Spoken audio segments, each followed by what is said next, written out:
Les cheminots du Technicentre SNCF d'Oulin portent plainte pour exposition à l'amiante. Polémique à l'occasion d'une conférence à Fourvière ce soir.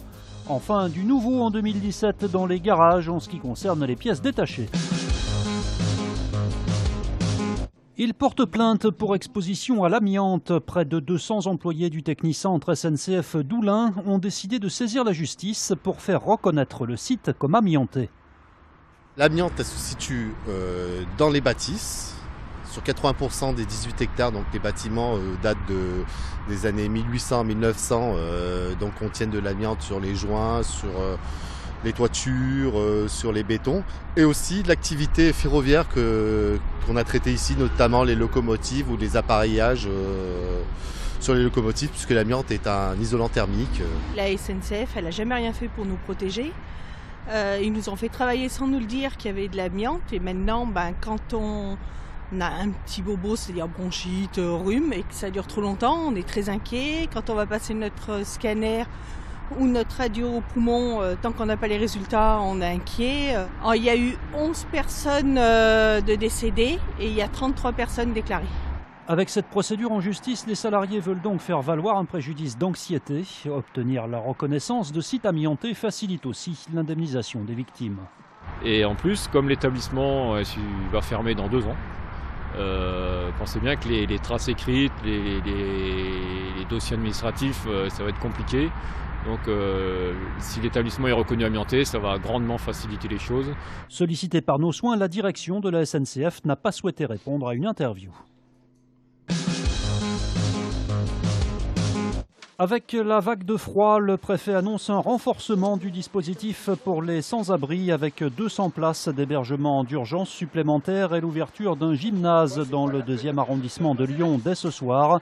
Des consignes de vigilance sont aussi données aux patrouilles de police pour orienter les personnes en détresse vers les services compétents. Je crois qu'on a un devoir de conscience et que le silence a des vertus, mais il a ses limites aussi. En choisissant cet intitulé pour une conférence, le diocèse de Lyon ne pensait sans doute pas que cela allait faire autant de bruit.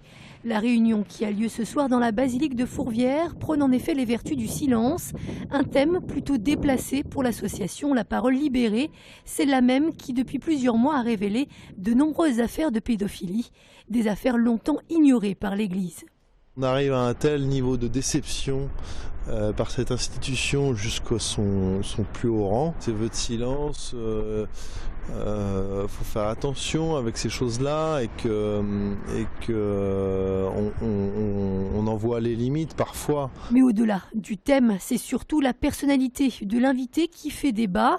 Il s'agit du cardinal Robert Sarrat, un ultra-conservateur connu pour ses propos polémiques sur l'homosexualité qu'il a comparée au nazisme.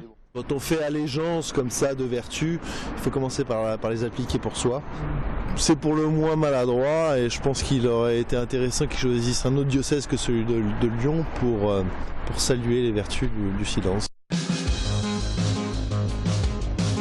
Parmi les nouveautés en ce début d'année 2017, l'obligation légale pour les garagistes de vous proposer de réparer votre voiture avec des pièces d'occasion. Une obligation présentée comme écologique et économique.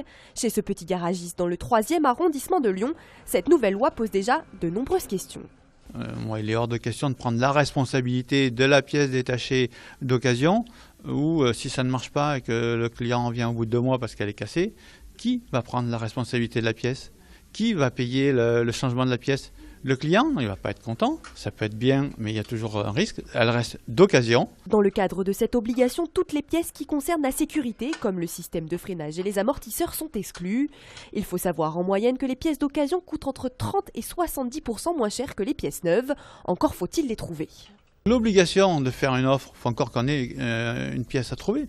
Sur des véhicules qui ont été vendus en grand nombre, on peut trouver à la casse les pièces. Sur des véhicules qui ont été vendus avec des petits nombres ou des petites séries, et des fois il nous est quasiment impossible de trouver la pièce d'occasion. Si moi pour gagner 50 €, je passe 3 heures de main d'œuvre pour la chercher, ça vaut pas la peine.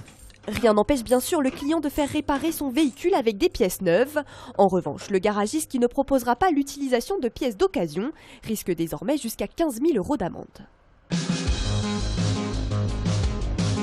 L'heure de la revanche est déjà arrivée pour le LHC. 4 jours à peine après la défaite au Parc OL pour le Winter Game, les hockeyeurs lyonnais affrontent à nouveau les Brûleurs de Loup de Grenoble ce soir à Charlemagne en demi-finale de Coupe de France. Un match au sommet entre des Lyonnais leaders de la Ligue Magnus et les Ogres grenoblois 3e au classement, mais qui restent sur une impressionnante série de 19 victoires, toutes compétitions confondues. Coup d'envoi à 20h30. Ça sent déjà la fin pour les sapins de Noël. Comme chaque année, des points de collecte sont installés à travers la ville et ils commencent à se remplir. Cette récolte est mise en place par la métropole depuis 10 ans.